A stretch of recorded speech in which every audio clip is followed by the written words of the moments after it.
Can I touch this? No. I just did. See, I touched it. Don't. Okay. Don't touch anything. It's all fragile. New cameras, new space. Savannah, part 1, let's roll. Check the mic and make sure it sound right, boys.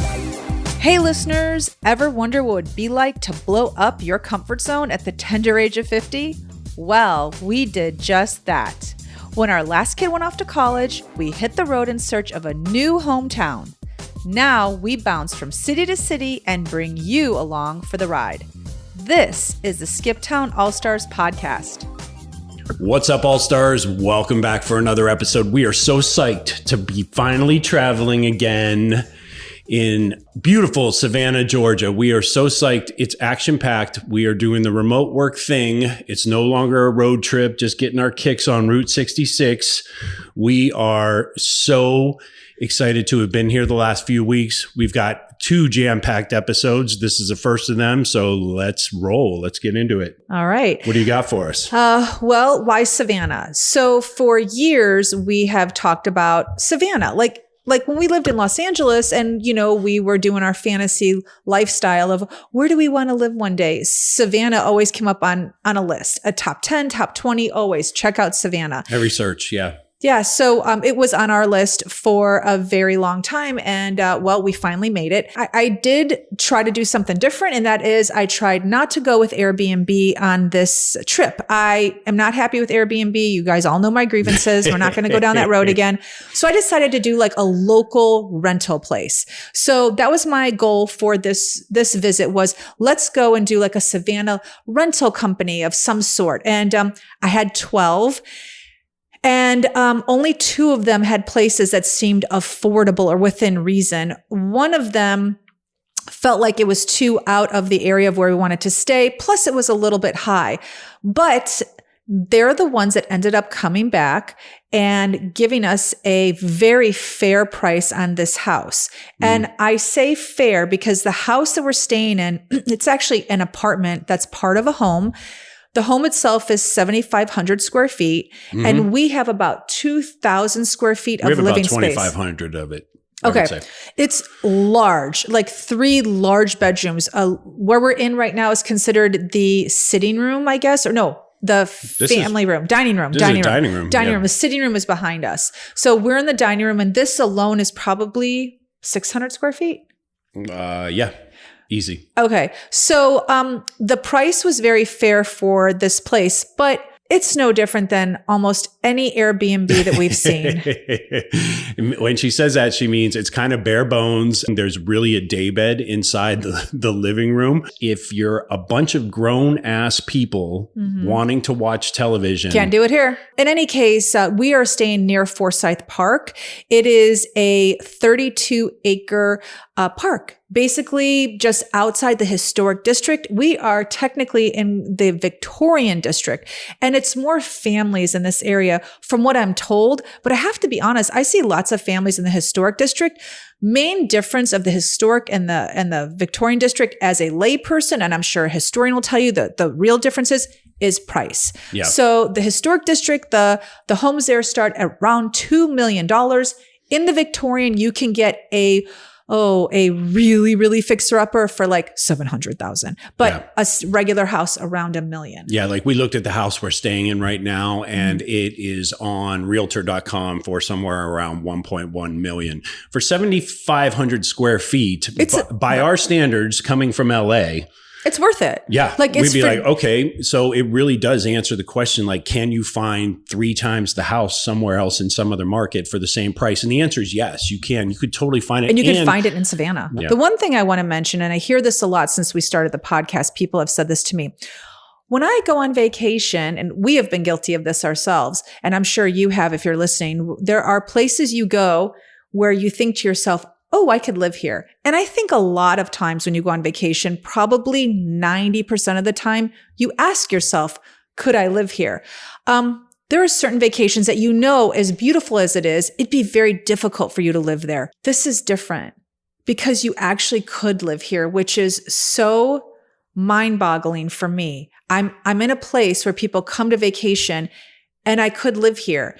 And I wouldn't want to leave. Like, I don't want to leave. We were supposed to go to Charleston, and we haven't gone to Charleston because we love it here so much. So, I met some ladies the other day, and they were on a 4-day, trip here, a 4-day long weekend, and they had to go back. And I just thought, I wouldn't want to go back. Like, I wouldn't want to go back. Not after 4 days. I mean, somebody actually told you, you could do Savannah in 3 days. You can't. That's mythical. I cannot believe you can get everything this city has to offer in 3 days. No, there's no way. So could we do this? Could we live here? Could you live here? The answer is definitively yes.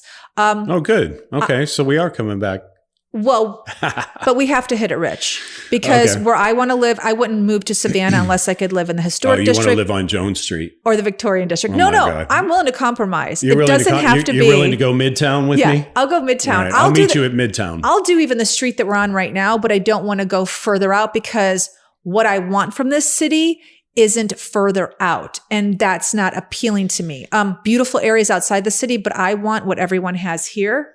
I want to walk. There's a grocery store right down the street. I want to be able to get around mostly on foot.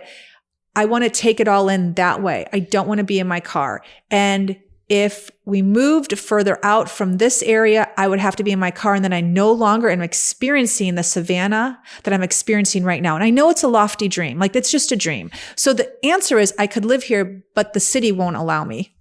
So I can't live here. To be continued. We'll see if prices settle down or plateau. But I guess, we'll get into real estate and stuff like that. Because we actually met with a real estate agent, because, why not? We're here. Let's talk to a professional. So we actually had the time. Yeah. But we're going to just go right into the first day that we got here. Yeah. Which was when we arrived to our palatial estate. Yeah. It was super exciting for me. I started work right away. Okay. I started work too, to be fair. I didn't hit the pavement hard the first day. We did grab lunch the first day. Yeah. And that was at a pretty well-known place called Zunzi's, and every local here loves it. So it's a South African restaurant, which I thought was odd that we're going to go to a South African restaurant right the moment we get here. Yeah. But it was literally on everyone's list. And a friend of ours who lives here, the first thing he said is, you got to go to Zunzi's. Yeah. So we did. Like every internet search, like places for lunch, all that stuff. Zanzibar. Zunzi's is short for Zanzibars, I think. Yeah. I had a fantastic sandwich there. You hated yours. Yeah, I didn't like my food at all. It was dry meat on a bed of mashed potatoes. So not a fan, but that's okay. Don't you think that's like ordering pasta at a steakhouse? Like, you kind of ordered mashed potatoes at a salad and sandwich place. Yeah, you're right. But I have to be honest with you. I'm always apprehensive about trying a place a second time when I'm only here for a limited amount of time, because I'm feeling like I'm rolling the dice. It's like, I'm going to try it again. And if it sucks, then damn it, like, again, I got another bad meal and I'm only here for like 5 more days or 6 more days. So for me, it's not worth the risk. So I actually don't want to try it again. Okay, fair enough. But I did go to a store yesterday and ask somebody what a good lunch place was. And they everybody says Zunzi's. She said Zunzi's, and I was like, oh God. Okay. So that was our first day. We had lunch together and we both kind of went to work. You did your thing. I did my thing. And then day 2, that was boots on the ground. Yep. Me walking all through downtown Savannah, historic area, Victorian area. But we started off the day with a breakfast place that was on every hit list, called Clary's. Clary's, yeah. So everybody said, get the stuffed French toast at Clary's. We did not get the stuffed French toast at Clary's. We did exactly the opposite. Yeah. I got, what did I get? I got some sort of crab Benedict. Babe, you got a crab Benedict because you bitched about it the whole time. Okay. I got a crab Benedict. Yeah. And I asked I love crab, but I asked the waiter what his suggestion was. We're in a really popular place. There's a wait outside the door. And I said to him, what do people come in for? I know it was a stuffed French toast, but I wanted to hear it from his own mouth. And he said, it's the corned beef hash. Yeah. So I was like, it's not the stuffed French toast. Yeah. So I said, all right, I haven't had corned beef hash ever. So I'm going to try their corned beef hash. And it sucked. I didn't taste anything other than onions. It was written on the menu that they slow roast the brisket. And he said to me, it's the best thing in the world. He actually told me to mix the corned beef, the grits, and the eggs all together like in a messy pile. And that's the best way to eat it. I did that. And the onion and the corned beef took over the entire meal. So it was a no-go for me. You actually gave me a bite, and I'm actually I don't shy away from onions at all. I don't shy away from much really at all. But to be fair, I thought, well, she just doesn't like onions and it's probably pretty good. No, it was really pretty heavy on the onions. So I may give it another chance, even though I just said I don't like giving places a second chance, because to be honest, we didn't go with what all the bloggers were writing about, which was a stuffed French toast. So I think I'm going to give that place another chance and do stuffed French toast. But that's how we started off the day with Clary's. Yep. And then we walked around town a little bit. I did a little bit more than you. You headed back. I like to always talk to shop owners and stuff like that. And I got the chance to do that. It was really great. I got a feel for the city from young people, from older people. Everyone here loves it. I mean, I met with a girl who owns a little boutique, 29 years old. She's owned it for 4 years. Was brought here when she was 13, and she just said to me in no uncertain terms, I love Savannah. There's no reason for me to live anywhere else. I have yet to talk to a single person who either grew up here or has moved here that doesn't like it. There's not a single person that says, oh, this city, I can't wait until I go to XYZ. I've yet to hear those words uttered from anyone. The only thing that we both have heard from everyone is that the summers are brutal. And those are the words that they use, brutal. Some people leave for the summer. Other people say you just stay inside. So, summers would be very difficult for me. I'm not a hot and humid person. Other people can handle it just fine. I can't. So for me, I'd be out. I'd be out from June to September. So that would be. Well, you wouldn't be out. You'd be in. You'd be inside for 3 months. I'm going to Washington State. I'm going to Washington State. Okay. Any case. I'm willing to chance it. I definitely want to come back here in the summer to see what it's really like. My theory is crazy. It's not any worse than Central Florida. So I don't know. We'll see. Okay. What if I'm it's wrong. A Chicago summer? You were having a hard time. I'll buy some extra shirts and no cotton. It's all wicking material. All right. So you'll have your summer wear. You'll have your summer wear closet. Yeah, for sure. With all your wicking. Oh my God. That is hysterical. Let's get his summer wear clothes out with all his wicking. Yeah.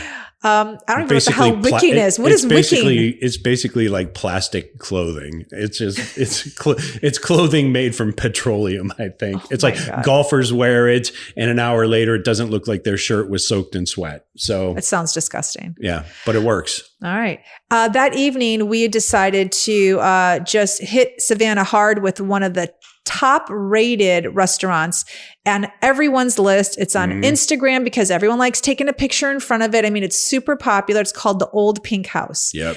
And we were really fortunate because my friend Lori bought us a $150 gift certificate as a Christmas gift.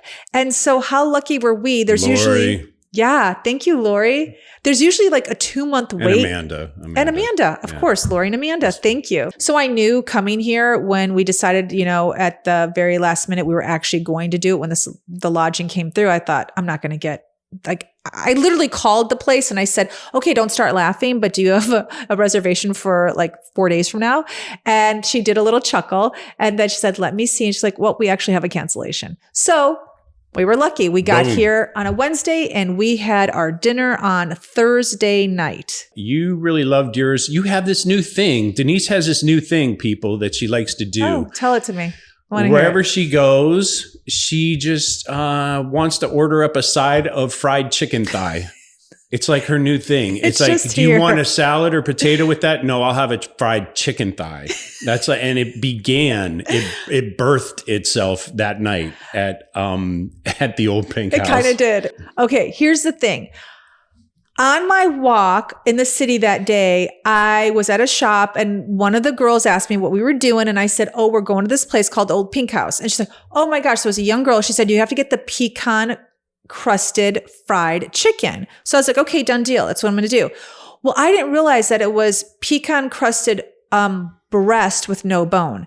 And I'm like, I'm in the South. Like, I want to like hold a piece of chicken in my hand and gnaw on it. Like, I'm in the South. So when it came up as it was a breast of chicken, I was like, with no bone, with a fork and a knife. That's not how I want to do my first meal in Savannah. You definitely want the bone-in chicken when you're in the South. I do agree with you there. That's where all the flavor comes from. But then it was starred on the menu that's like their signature dish. So I was so torn. Like literally, I was like, I can't be at the Pink House, not order their signature dish, but then not get fried chicken. Like I just should have left. I was a mess. I was going back and forth the whole time. So finally the waitress was like, look, how about if you ordered the pecan chicken breast, cut it with a fork and knife, but I will bring you a thigh on the side of our buttermilk battered fried chicken. Yep. So I was like, oh, that sounds perfect. I have 2 fried chickens, one with a bone, one with buttermilk batter, and the other one with pecan encrusted that I'll cut with a fork and knife. It really was a great combination. Oh, you highly recommend that pairing. I would. Okay, great. They go well together. two different types of fried chicken together. I would pick up, hold on. Here's what I would do. I would get my fork and knife and cut my chicken, and then I put it down, and then pick up the piece and eat it. Then I was like, and this was a really nice restaurant. Like people were dressed nice. So whoever was watching this whole scenario would just shaking their head. Oh my gosh. They're like, that Northerner. I know, for sure. I ordered some sort of fish. I ordered red snapper, actually. You did? It was good. It was small, but it was good. Oh, and he complained that it wasn't enough food. And when it arrived, I was like, uh-oh. It was like $50. I didn't realize that. So our waitress, who wasn't great at all, and I'm just not going to linger on that. Like service generally post-pandemic sucks. I think a lot of people can agree with that, whatever city you're in. But let's talk about Savannah. But here in the South, it's like here in Savannah specifically, the one ding I would say is that servers generally, pound for pound, most places we've gone have taken their sweet ass time doing whatever it is. Oh, they could give two shits. There's no urgency whatsoever, even if your food is like getting cold. So let me just get right into it. So we get there. It takes 10 minutes for them to bring us our drinks. No, Fine. It took 20 minutes for her to greet us. And then it took 10 minutes for her to bring us a drink. Okay. I was so hungry. I think I went blind. Yep. Okay. So 20 minutes for her to greet us. Then 10 minutes later, get our drinks. Let's do the numbers, people. We're at 30 minutes now and we haven't even gotten a single morsel of food. Then she comes back and says, would you like an appetizer? I'm like, oh, yes, perfect. So I order our appetizers. And then about 10 minutes pass, right? And we're talking, and I'm thinking, oh, this shit's going to come soon, right? Because we're now, if you're doing the numbers, we're at 7:40. We got there at 7 o'clock. It's 40 minutes now. And these appetizers should be coming any minute because she took our order 10 minutes ago. At 7:40, she comes to us and says, I'm so sorry. I forgot what you ordered for your appetizer. Yeah. Can you tell me that again? And I was like, great. Oh, no. Yeah. I was just like, no, for the love of sweet baby Jesus, no, I'm not going to be eating until what time did we get out of that place? We were there for, I think, 2 hours and 20 minutes end to end. Right. And then to top it off. So the food was great, but it was one of those experiences where we'll unfortunately never go back because he kept saying to me while we're eating, I'm never coming back here. I'm never coming back here. That's all he kept saying. Then we get in the car and he goes, just so you know, I don't care how good your meal was. I'm never going back there. And then we get in the house and I look at him and I say, you have to go back there. Oh my God. I forgot all about this. Holy shit. I left my phone there. She left her phone. And I was already in my pajamas. I literally came home, put on my pajamas, looked for my phone, and we were in, because he was so up my ass about getting out of there that I, in a hurry, left my phone on the table. Because there was a lady also going around singing, and I knew once she got to our table, we'd be trapped. Oh, yeah, the serenade And so lady. I had to hurry up. And he's like, let's get out of here. Let's get out of here. And it's such a rush. I left my phone on the table. So as much as he's saying we would never go back, I get home, I put my pajamas on, I go grab my phone, and I'm like, honey. And he was like, no. Yeah, she walked out from around the corner and she was already like hair up, jammies, all that shit. And I was still standing there in my shoes. I was like, son of a bitch. I got to go down. He had to go back to the Pink House. I was so mad. So we got home and that was that. And yeah. And then the next day, I like I said, I always like to do something local, and I hit the local yoga studio. It's called Savannah Yoga. It was incredible. It was probably one of the most beautiful yoga classes I've ever taken. Oh, really? Yeah, it was amazing. Okay. I didn't even ask you about it. That's the kind of person I am. So no, you just always care about yourself. Well, I mean, you just said you were going to yoga, so I just figured, ladies sweating and farting. That didn't happen. Okay, good. Yeah. So it was the most beautiful yoga you've ever had. Yeah. It was different. It was different. Yoga, you usually hold the pose for like 45 to 60 seconds. This class, you held it for like 2 minutes, and it was just but it was sounds brutal. It was an easy class, and her voice was beautiful. And all I kept thinking when I was in the class, because, you're supposed to really focus on your breath because they want your mind to quiet. And I couldn't stop thinking, I wonder what she sounds like when she's screaming at her kids. That's all I could think about was I wonder what this yoga teacher sounds like screaming at her kids, because her voice was so soft and calming. I picture Jackson! Da-da-da-da!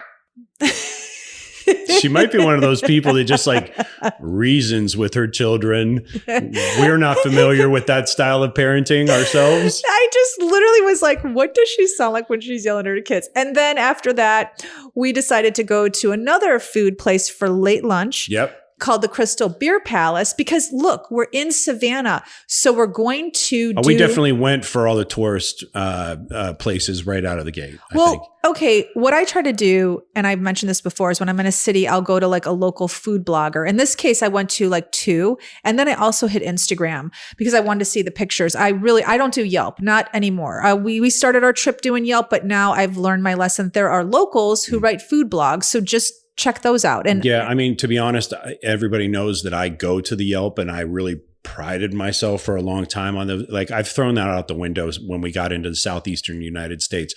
Everybody in Florida hates every place they've ever been. So the most you can ever get out of a restaurant is 3 stars.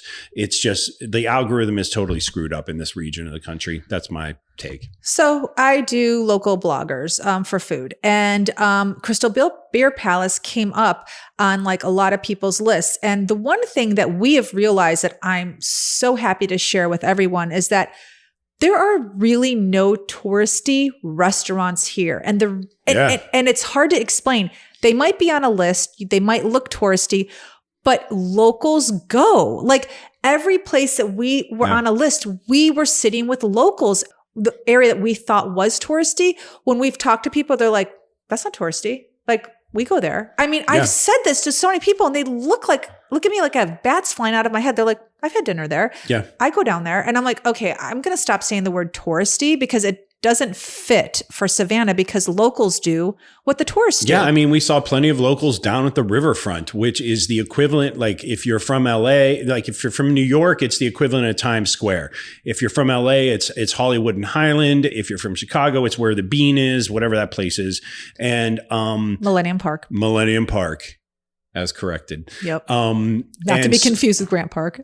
And so that's like whatever. It's 2 episodes ago. That's an Easter egg from another episode. But anyway, bottom line is it's so strange that you're going to find tourists in Savannah intermingled with all the locals. And maybe it's just because it is such a walkable city that people just go to where they want to go, and they don't think about whether there are tourists there or not.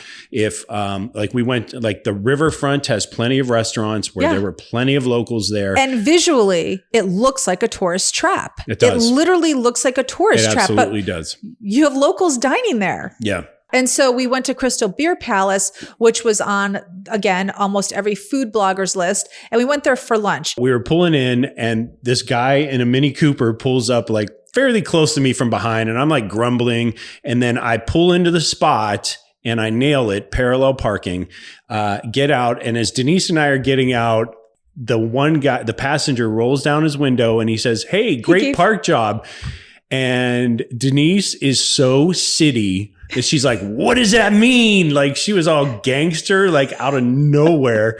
And it really, it did shine a spotlight on us being from a big city, or, you know, where you're just like kind of always on your guard. Someone's always coming at you for money, or they have some sort of hustle or angle on you or whatever, or they just have something to say. You're from Chicago, so people just have something to say. They do. You know, it's true. And so cut to, I have to figure out how the parking app works. And so while I'm doing that, it's raining and Denise goes inside. Wait, but let's finish. When I said to him, "What does that mean?" He looked at me and goes, "He did a good job parking." Yeah. And I was like, in earnest. Yeah. And she was like, "Oh, okay." And she was like, "Okay, you better not come at me."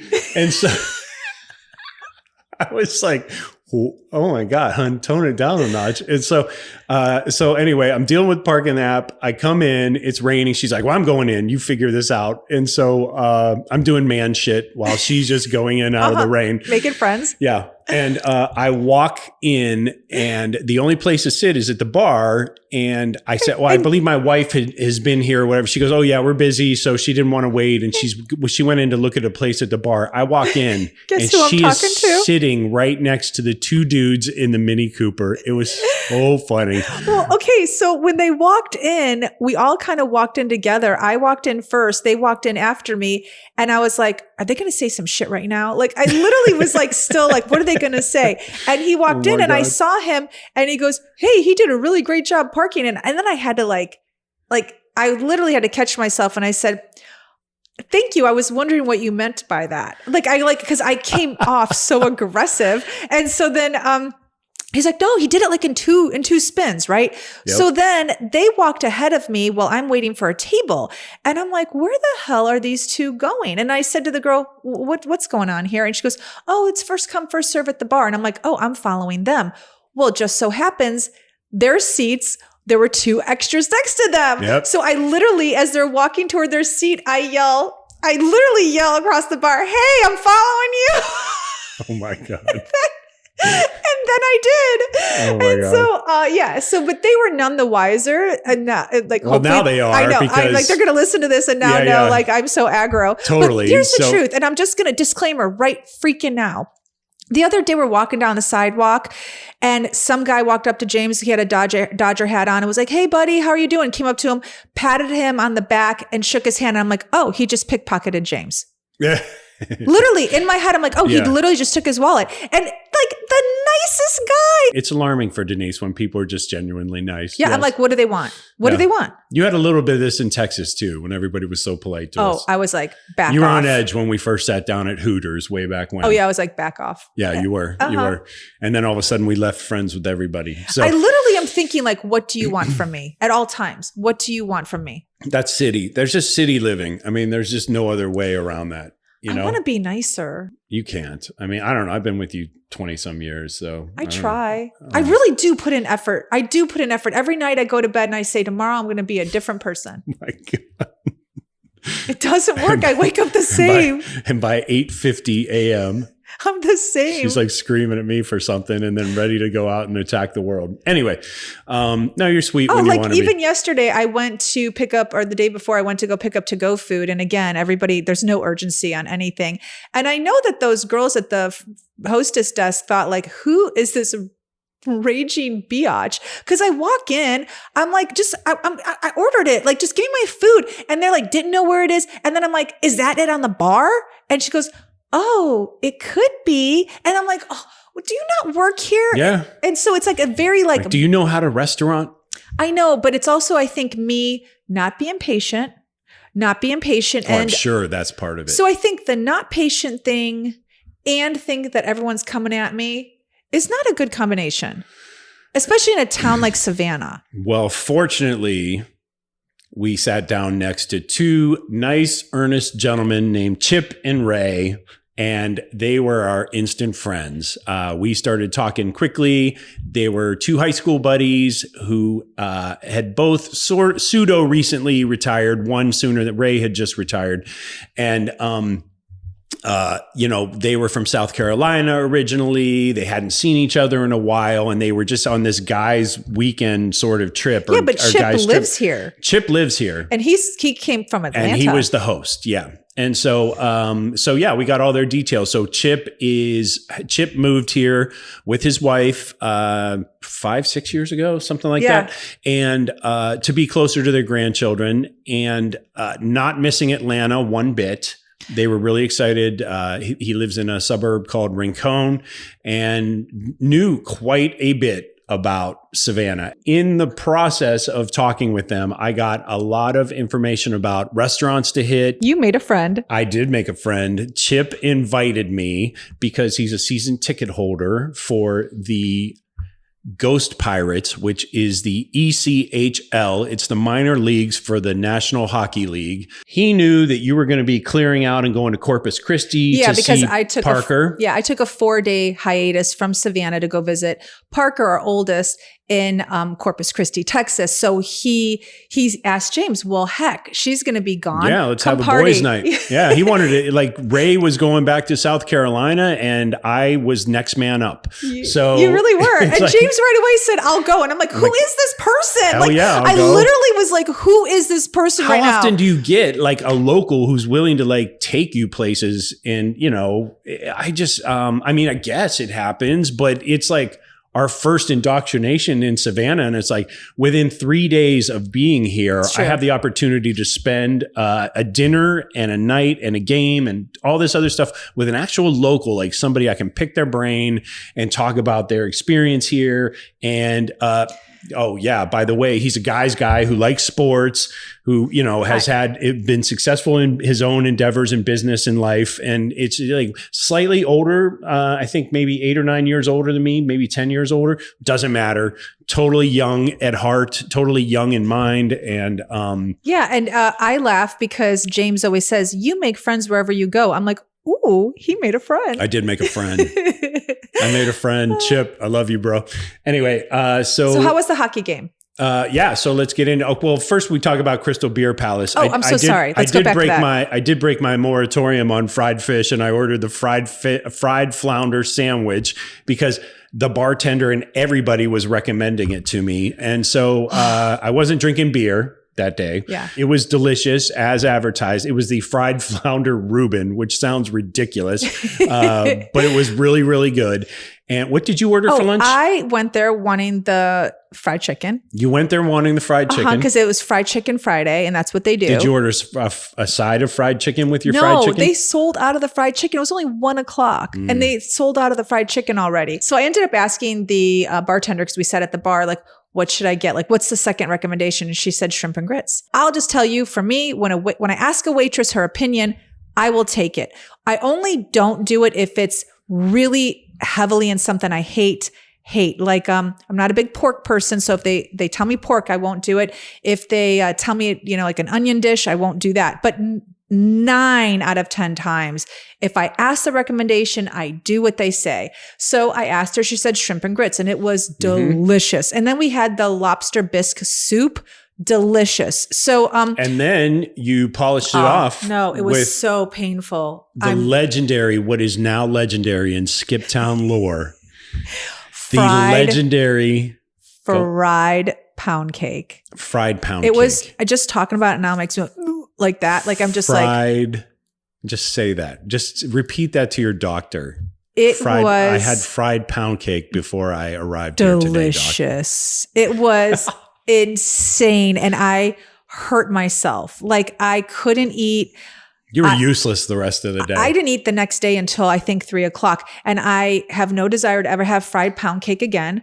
It was just too much. It's like I had the fried chicken on Thursday. I had the shrimp and grits. I had the corned beef hash for breakfast, the shrimp and grits for lunch, and then fried pound cake at 2:30. It just wasn't right. My body was like, what the hell? But it was the most delicious thing I've ever had, but I can't have it again. You can't have it again. It's literally fried. There was a crust on it. And then you break open the crust and there's pound cake underneath. Oh yeah. I remember, hun. I had 2 bites of it and I was like, I can't do this. I ate the whole thing. My arteries are And it was like the size of a cheesecake slice from the Cheesecake Factory. It came out and I said specifically, and it made the guys laugh. I go, that's bigger than your head. Yeah, it may have been. Yeah. And they laughed heartily at that joke. So anyway, going back to my friends, Chip and Ray, they both recommended we go out to Tybee Island, Tybee Island.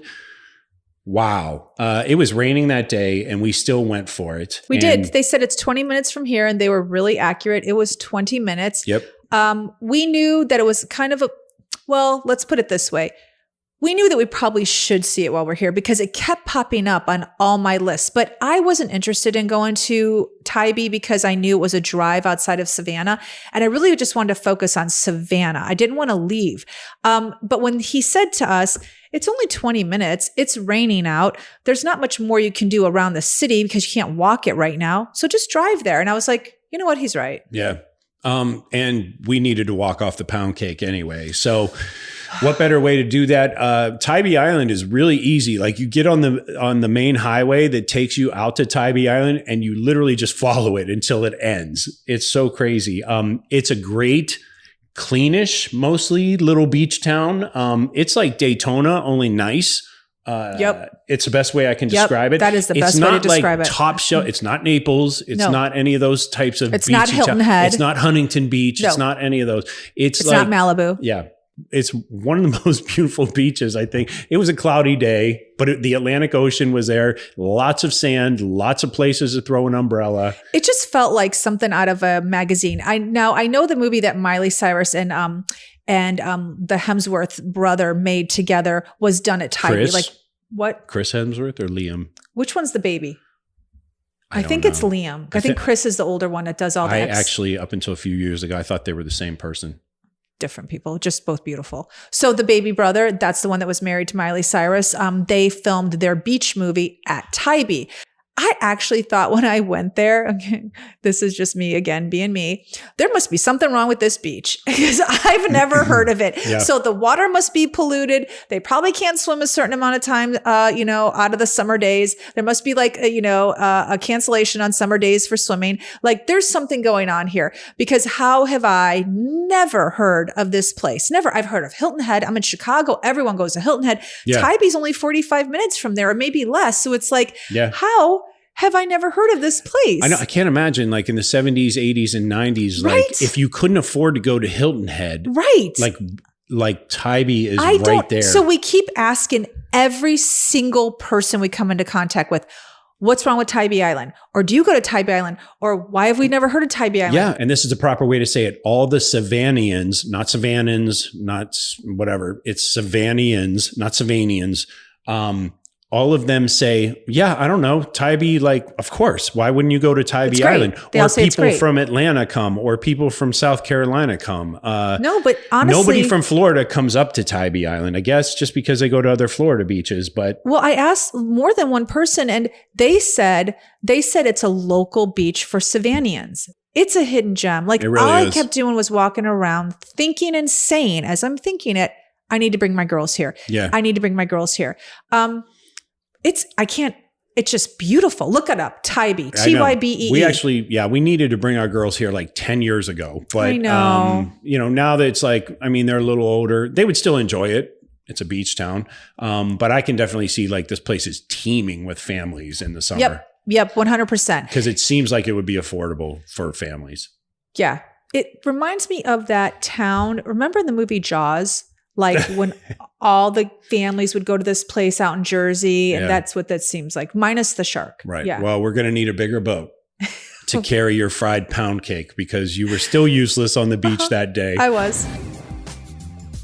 All right, listeners, we asked you for your submissions on your favorite hometown and the place you've fallen in love with. Our submission this week comes from Allison Jean from Rhode Island. Oh my gosh. She has been sending us messages, listens to each episode, tells us what her thoughts are on what we would like in Rhode Island. I'm always getting updates like, hey, I thought of this place. You should really check this place out. Are you ever coming to visit? Let's read one of her submissions right now. Good morning. I've been living in Rhode Island all my life. I'm 48. I was born and raised in Newport. My parents built a house and moved about 20 miles north to Tiverton when I was a sophomore in high school, where I still reside now. Newport is absolutely gorgeous. Being on an island called Aquid Neck Island, it is surrounded by water.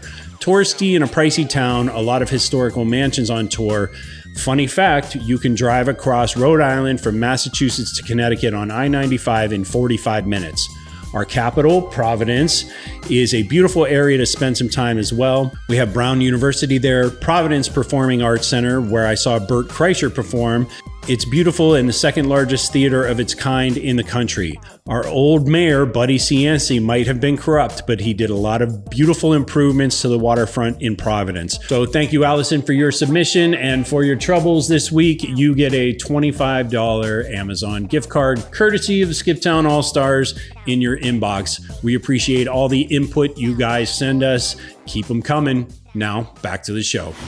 Did we do the ghost tour that same night? Did we did because it was raining. Oh, so you weren't useless that day. I wasn't. You actually did a lot of walking after your. I needed to. You just complained the whole night. And I didn't eat. Yeah, you did not eat dinner. I didn't eat until the next day. We didn't have dinner. Yeah. I know. I didn't eat literally until the next day at 5 o'clock, like Saturday. Like I had that fried pound cake at 2:30 and I didn't eat till Saturday at 4. You were good. Okay, so let's talk about the ghost tour. Okay, so I had decided to book us a ghost tour because, when you're in Savannah, you got to do all things creepy, I feel at least. So we did a couple of creepy things. And James and I always like to do, the very touristy things, but sometimes we do things off the beaten path. A ghost tour isn't very off the beaten path here in Savannah. Lots of people do ghost tours. Yeah. We did a walking ghost tour. I really wanted to be on foot. There's several you can do. You can do them in a trolley. Yeah. You can do them on foot. You can do a bike ghost tour. But this one, I was like, ooh, a walking ghost tour would be great. It was raining. So I thought, are they going to cancel it? And then when I called, they said, oh, rain on a ghost tour is even better. They're like, hell no, we're not canceling. Yep. So we went and it was raining and it was awesome. I mean, I would highly recommend it. And this particular company, I was very happy with. I think our tour guide was probably an ex-theater student or definitely. something. I'm not sure you caught it, but he does all those like Civil War and like Revolutionary War reenactments. He has done them in Virginia. He totally seems like that guy. Yeah, he was awesome. He was great. He was chock full of information. His presentation, his politeness, his kindness, everything with everybody. He was very Southern. He was very Southern. But it was funny. There were moments where I was like, oh, I wonder at what time he turns off this persona, like at night when he's at home with his family or his wife or whatever. The minute the last tip hits that jar, he's done being that person. He's like, oh God, those cheap asses. So the one thing that we learned a lot on this tour is that in Savannah, they happen to move the dead quite a bit. So they'll bury you somewhere, but then they need to build a road and then they'll move you. And in some cases, guess what? They won't move you at all. They will just build that parking lot. And we were standing literally on top of several graves. It could be up to 100 in a parking lot, one particular parking lot. Yeah. I mean, I think the thing you got to remember when you're talking about Savannah is you're talking about 300 years of dead people who have been it's not geographically, Savannah is not a huge place. No, not at all. Yeah. And so that's a lot of people being piled on top of people. Yeah, and like you said, if they can't move them, then like there were some cases where they just couldn't move the dead. There was too many of them to move. So they built streets. Put a parking lot, right? They literally put streets over them.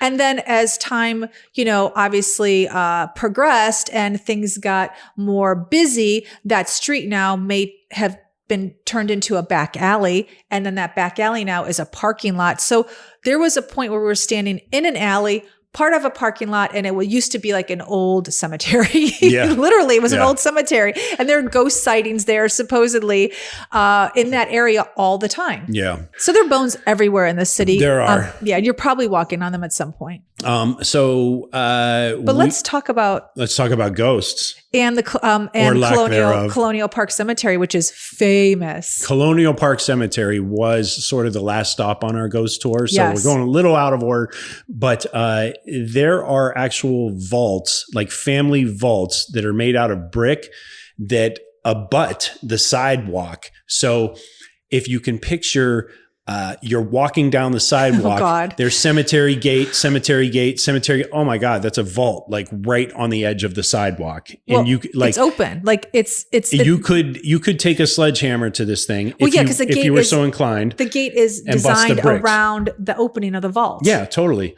And literally the bricks meet the sidewalk. Yeah, there's no fence gate there. in between, right?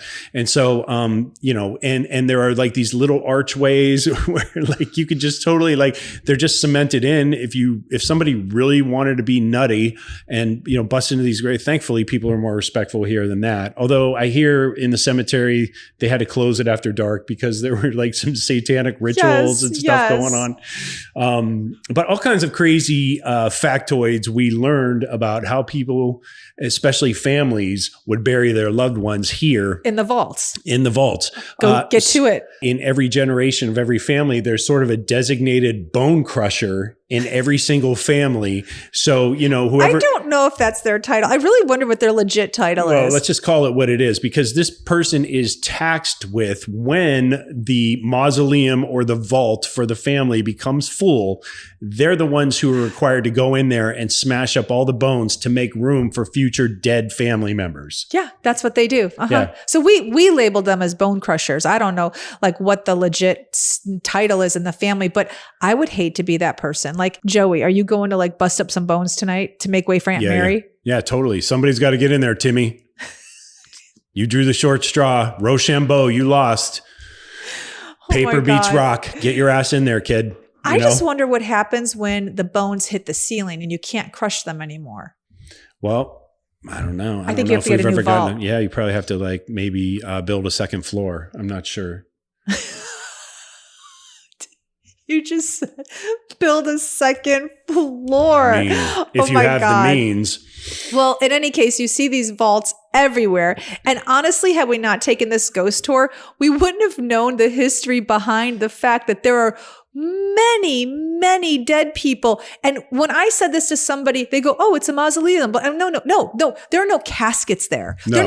They're just bones. They're just bones that they literally shove the person's body in through the archway, seal it back up. And then when somebody else dies, they break it down, throw another body in there, seal it back up. There are no caskets in there. It's bones. So really what you're hoping for in each family is like time expires in between each loved one to where their body can decompose to a point where you can like successfully go in there and smash it up.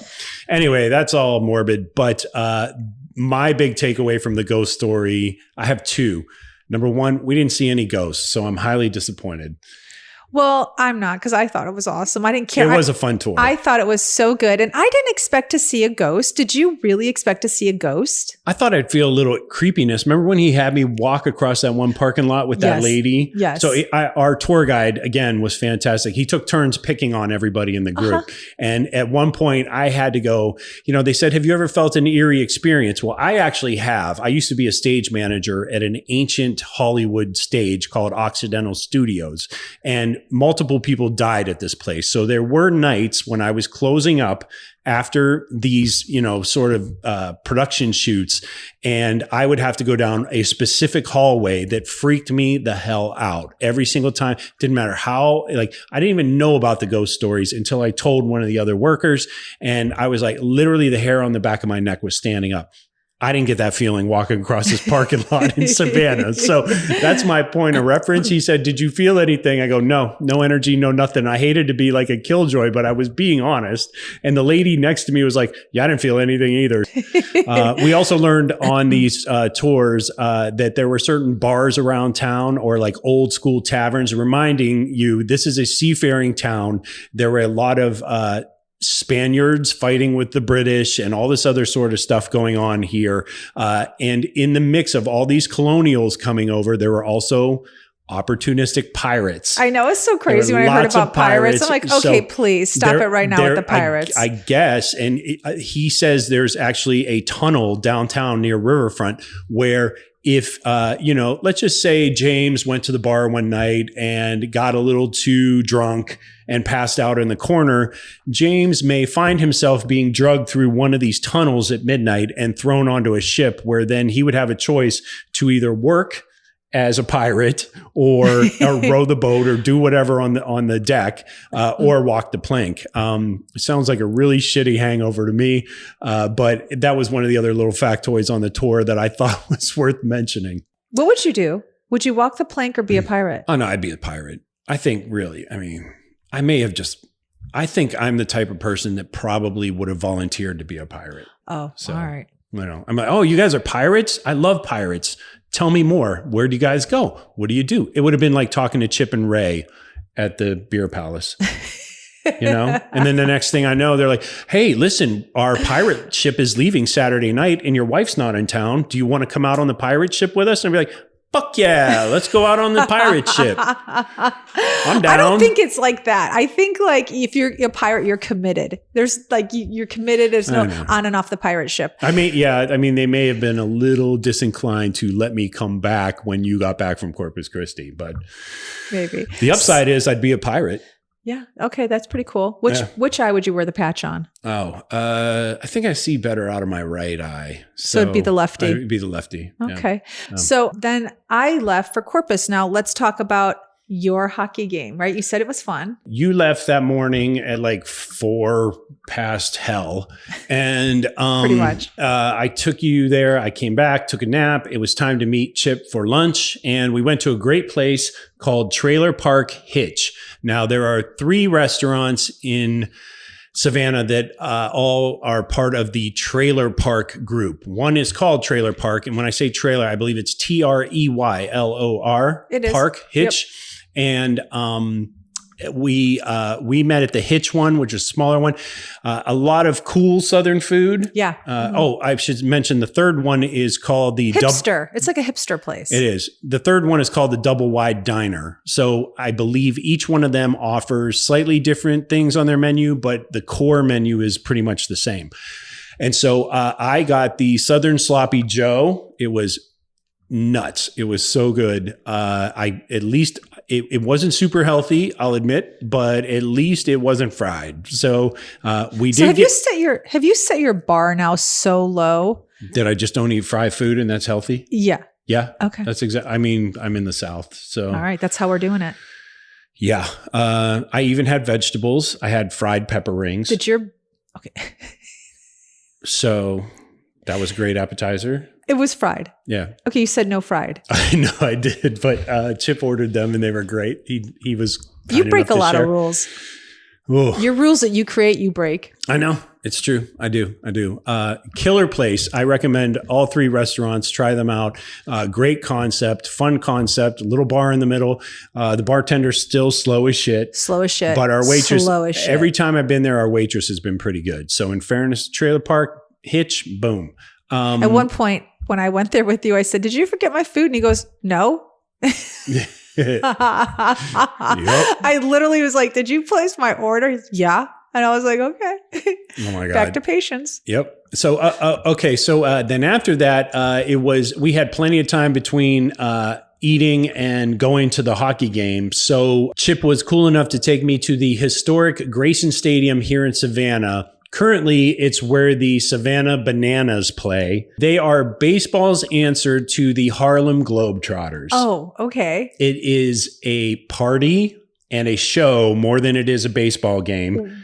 It was raining that day. There's no baseball in season at the moment. It's February. Oh, that's a bummer. I want to go see them. I know. But I was able to find, they actually have their own yellow banana colored baseballs. I was able to find one. It was so strange. We pulled up and we walked up to the fence and we were trying to look through. And then we realized all of a sudden, like, hey, this door's open over here.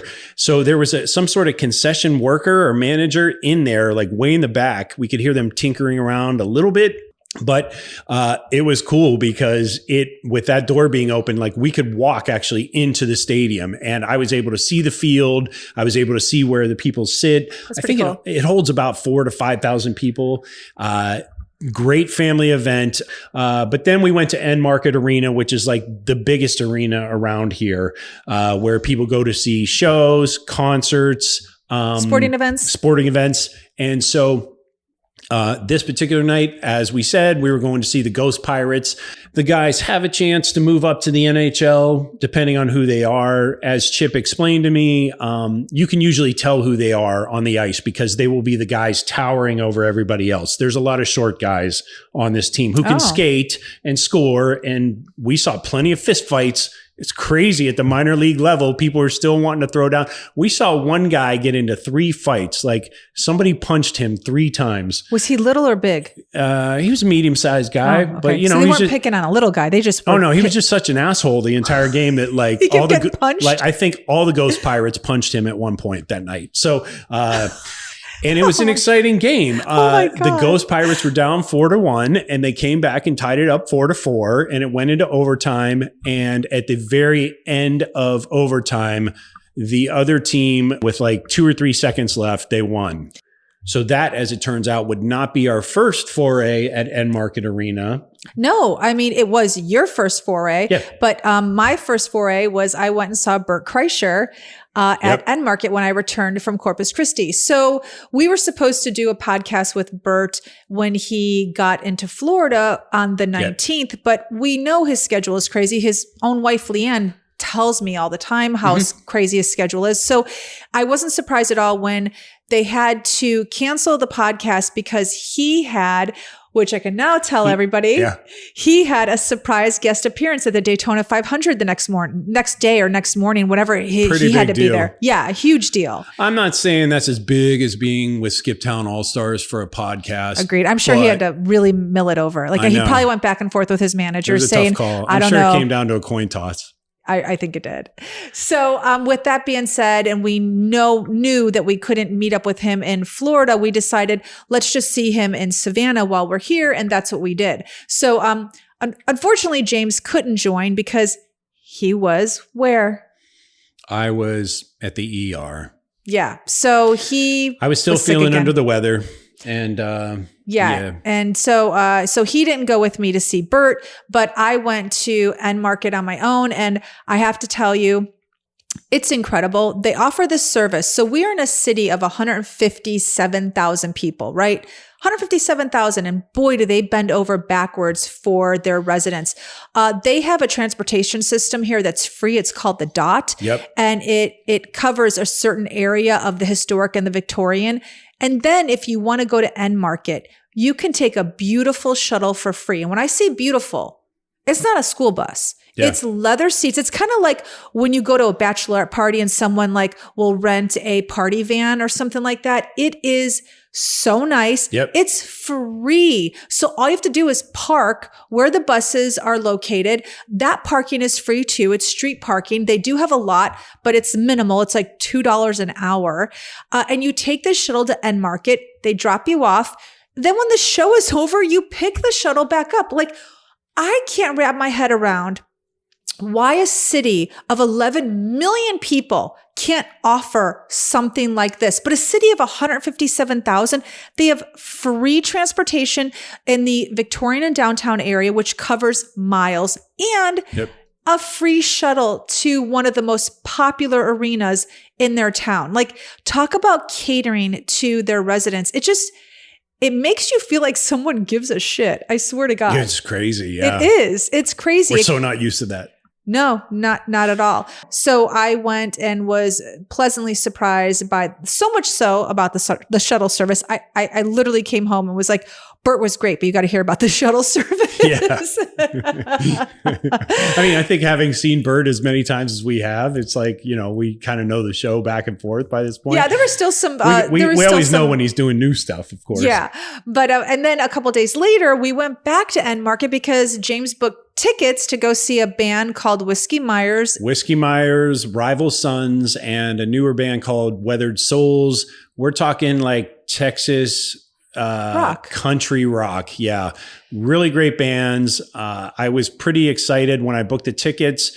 I originally thought one of them was from Savannah, but it turns out none of them were. They worked with a producer in Savannah on one of their albums, I would later find. So I wasn't sure if some of them were hometown boys or whatever, but I thought it would be special to see them in their own element. It turns out, no, they're from Palestine, Texas. They're from somewhere else entirely. But they've had a run of 12 years. If you're into country and you're into rock and roll or good old boy rock or whatever they want to call it, you definitely know who this band is. They've had songs on Yellowstone, the show, and just various other. I think also, didn't you say one of the bands had a show on what's the one with Jason Bateman? Oh, a song on Ozarks? Yeah, Ozarks. I think so. I think one of the bands did. I'm not entirely sure, but either way, Rival Sons was amazing. Okay, I had never heard of any of these bands, and I'm a music person. And so I was like, huh? And I went there and I was like, wow, they're really good. All three of them were good. So so it was enough. Another trip to End Market in my great shuttle. So I found someone to do a 4-hour walking tour, which turned into a 5-hour walking tour. Which sounds like unbridled hell to most of you, I know, but stick with us for a moment. Yeah, because the beauty of a private tour is that you can turn it into whatever you want. So during our tour, and this is the beauty of getting a private tour, the tour guide will take you to places and talk about things that you couldn't do with a group. For instance, she said to us, she pointed to a shop and said, that place has been here for a while, and it's a guy who makes all leather goods. Like the entire store is his leather goods. Like the working space is right there, and then he sells it. I'm like, let's go. We did. We spent like a half an hour in there, maybe 20 minutes. Like I bought quite a bit of items from him, and he was there right behind the counter, like greeting everybody. I wouldn't have gotten that on a group walking tour. We may have passed it, but I couldn't have said, hey, can we stop in and do some shopping? And we did. The funny thing about this tour is that when I was calling around for tours, I called somebody who no longer does them, but he referred me to her. That gentleman asked me, what have you done in Savannah since you've been here? And I told him at that point, a couple places we've gone to eat. And then I said, oh, we did our ghost tour. He was so quick to poo-poo that ghost tour. And he said to me, I'm a man of God. There are no such thing as ghosts. So I made fun of him the moment I hung up, but I made fun of him for days and days. And then— So wait, he said, I'm a man of God. Yeah, I don't believe in ghosts. So I don't know. believe in ghosts. Yeah. Isn't the whole like when you die, your spirit goes somewhere? Yeah, look, isn't that the gist of, I'm assuming he's a Christian. So Christianity, I'm speaking as a Catholic, like part of the Holy Trinity is the Holy Spirit. Isn't that a huge part? Yeah, he was an idiot. I'm not going to lie. Okay, because my brother and sister-in-law are born again, and my sister-in-law will tell you they are Bible believing, they walk with the Lord, and she'll tell you they're evil spirits. She will be the first one to say to you, she feels something not good. And she has said that many times. So for this guy to say he doesn't believe is just bullshit. Anyway. So do you walk with the Lord?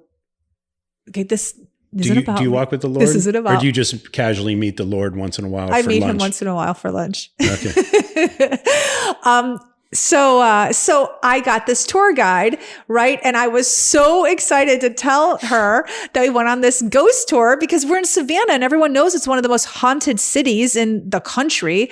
And first thing she said was, yeah, I don't believe in ghosts. I was like, what? Nobody believes in ghosts in the most haunted city in America. Agreed. Allegedly. Yeah, agreed. I was like, and I tried to get it out of her in other ways. Nope, she still stuck to that she did not believe in ghosts. At one point, she did admit that there was a house that was haunted. I don't even know if she agreed that it was haunted or was just stating, oh yes, this house is supposedly haunted. I don't know her exact words, but I tried, even in that moment, I was like, oh, did she just say it was haunted? Did she just admit it was haunted? And I can't say with 100% certainty I got her to admit this house was haunted. She wasn't admitting that. She was not. She was just stating that people have said it was haunted. That's what she was saying. So anyway, so the 5-hour tour was incredible. We learned a ton about Savannah, but look, I'm not here to be your history guide because the truth is I know very little of history. I'm not even going to pretend. You got the wrong show if you're expecting Denise to be your history guide. I'm that person on the street. Do you ever see how remember when The Daily Show and when Saturday Night Live, they'll go, they'll do a man on the street and they'll ask a basic history shit and everyone will laugh because someone will say they don't know that the House of Representatives is different than this, or that they'll think that someone was not a president when they were a president, stupid stuff. That's me. I never laugh at those people because I'm like, I hope they don't catch me on the street. Just don't catch me on the street. So I'm not here to talk history. I'm here to be surprised by the history I learned. That's all this is. And to recite old wives' tales, or remember when Mikey died of Pop Rocks? Remember when Mikey from Life Cereal allegedly died of Pop? Yeah, that shit never happened. Yeah, I believe all that though. How old were you before you? Am I just giving you new information? You're just telling me right now he's still alive. Yeah, I don't know if he's still alive, but that's not why he died. Oh yeah, no, I thought he died from Pop Rocks. Okay, so any history that we're spewing is truly in my, just from me, bullshit. From Bonnie. No, it's from Bonnie. So if Bonnie is bullshit, then it's bullshit. Because I'm not saying it's from history books. Because I slept from first grade to 12th grade in history class. So we can just forget it. If it's coming from Bonnie, it's gospel. If it's coming from us, it could be bullshit. But look, you can look all this stuff up on your own. So we are seriously not going to bore you with the history of Savannah. We're just going to bullet point the shit that we liked. That's right. Go. 1733, James Oglethorpe was commissioned to start a colony for King George, and he appropriately named that colony Georgia. How about that shit? It was the 13th colony. I just learned that. It was the 13th colony, yes. No lawyers, no slavery, and nobody other than Protestants were allowed. I think that's a pretty good grouping. Like, I think we're talking, well, I don't know about the Protestant thing, but if you're talking no lawyers and no slavery, I think you're setting down two major cornerstones of a pretty progressive utopian society. Yeah. And as Bonnie told it to us, he was kind of a hippie. Yeah. Like, he really wanted like free thinkers. Yeah. That's why he don't want lawyers. Because they just manipulate everything.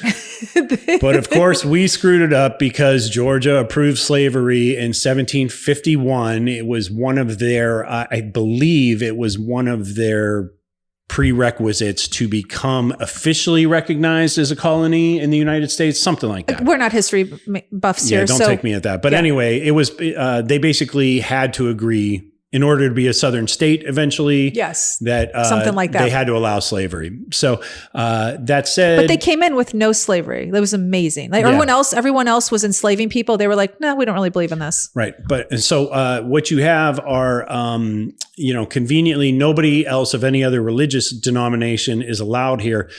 Except within a few months of arriving, James Oglethorpe's only doctor in the colony died. Right, because everybody was sick. So as Bonnie explained it to us, was it yellow fever? Was it malaria? Or was it just the Georgia heat? Because really, is the first time they'd experienced this kind of hot and humid, what killed so many people that had just landed. Like, literally, it just boots on the ground, and like a lot of them are dying, and then the doctor dies. Yeah. So they're like, oh shit, everyone's dead and the doctor's dead. What do we do? Yeah. And it's kind of like if we were to move to Mexico and just start eating plants right out of the ground and using the water there. It's like different bacteria, different, you name it. So, so within a few months, and especially when the hotter months came, the colony quickly figured out like, oh, we're all getting sick, including Dr. Cox, who just died. Mm-hmm.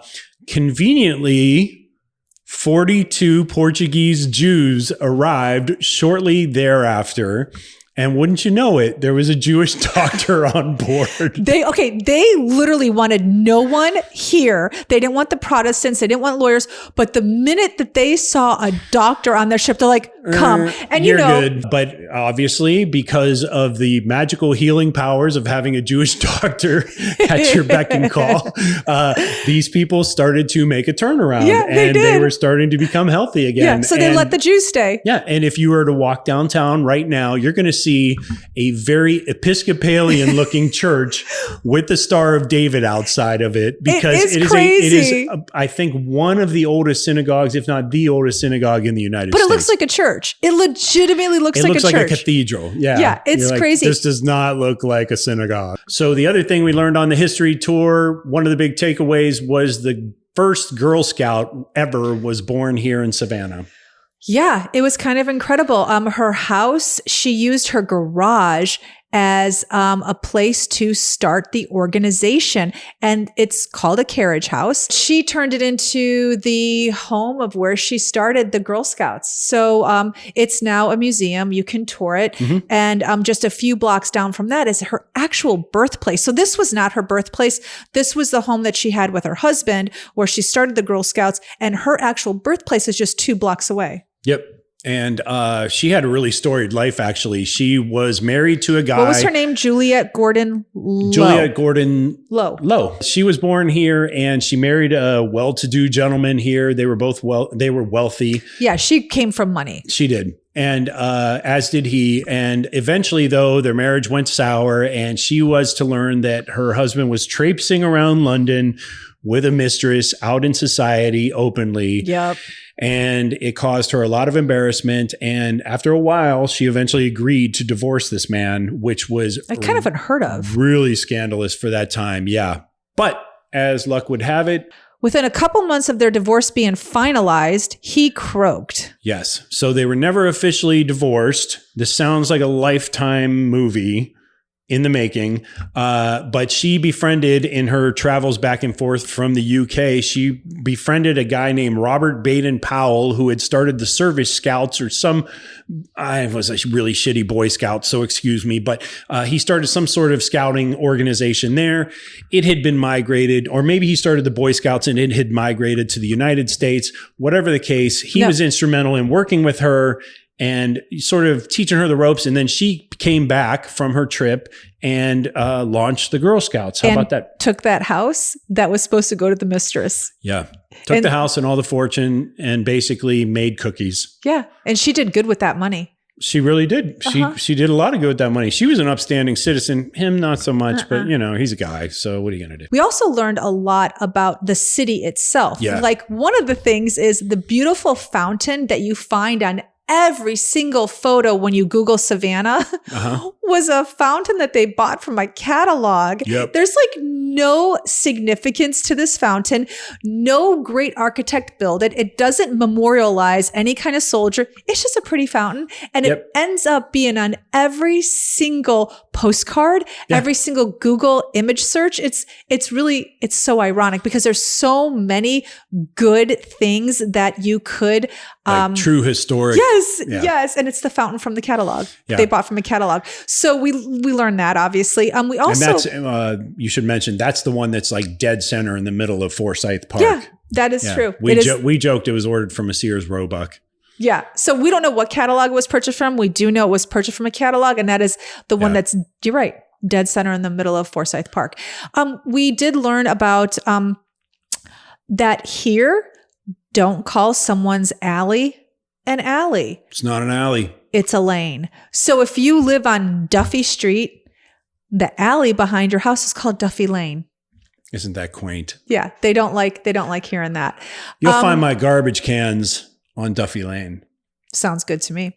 And some houses actually, as she showed us, because we did a walking tour, face the alley. So when I said to her, funny, they face the alley, she goes, no, they face the lane. Yeah. And so I was like, oh, okay.